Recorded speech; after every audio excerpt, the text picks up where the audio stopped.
Alright, for this last video of chapter 14, all we need to take a look at for this video is how to do a truth table with 3 variables instead of 2. So really not much changes about this other than it's lengthier because now you're going to have 8 rows instead of 4. And then obviously the 3 variables instead of 2. But as far as making use of your formula packet for like the rules for the what is true and what is false, none of that changes because we only ever look at 2 variables at a time. So we'll still be applying all the same rules in the exact same way. And so we'll do one here in a second. But the first thing I wanted to show you before I switch over to the notes page is where you start. When you see something like this, where you notice there are 3 variables involved instead of 2, the beginning of your table will now start here. This is not in your formula packet, this setup right here that you see. So this is one that you just need to know for how to begin a table for 3 variables. The one thing that you can take away from this is there's a pattern to this. So if you see the pattern, there's really not much to memorize here. So let me just show it to you. So as far as P, Q, and R, if you look at P, this is where we begin. Notice it's 4 trues and 4 false. When you jump over to the next one, you just cut that in half. And now it's 2 trues and 2 false. 2 true, 2 false. And if you cut that in half, now you got the R, which is 1 true, 1 false, all the way down. And so there's an easy pattern to that. So you really don't have to like memorize a complicated true-false table if you just understand the pattern of the 4-2-1 pattern for trues and falses. So let me jump over to the notes and we'll start taking a look at where to start one. We're only going to walk through one example for this because that's really all you need to see on this. So for here, first thing we would notice is that there's a P, a Q, and an R. So I do have my 3 variables, so that's where things begin. So we're going to start with just P, Q, R for the column headings. And we'll get into the rest of it here in a second. But again, this is where you always start your table of 3. So remember the pattern that we discussed, that it's 4-2-1. So I have my, in the first column, right, it starts out with 4 true and then 4 false. And then as you jump over, you just cut those in half. So now it's going to be 2 true and 2 false. So 2 true and 2 false all the way down.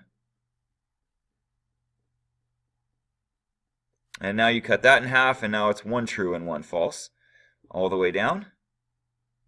And so there is a simple pattern to that to kick things off. So anyway, here's what we have to begin with. As always, we're going to branch out in the same way that we've been doing. You first identify any not statements that exist. So we do have a not Q, so that's the next thing that I would throw in. Will be that column right there. After you take care of any not statements, you then throw in parentheses from left to right. So there's only one set of parentheses here.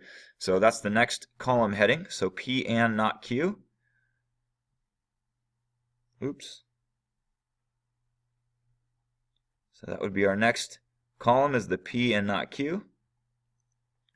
And there are no other parentheses, so now we can just take care of the entire proposition that we're trying to figure out. So P and not Q,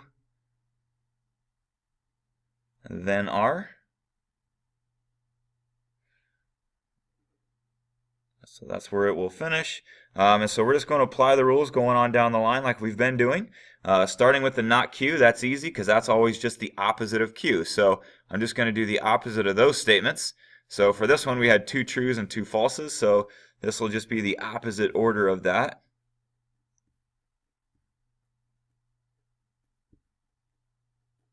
So there's that one.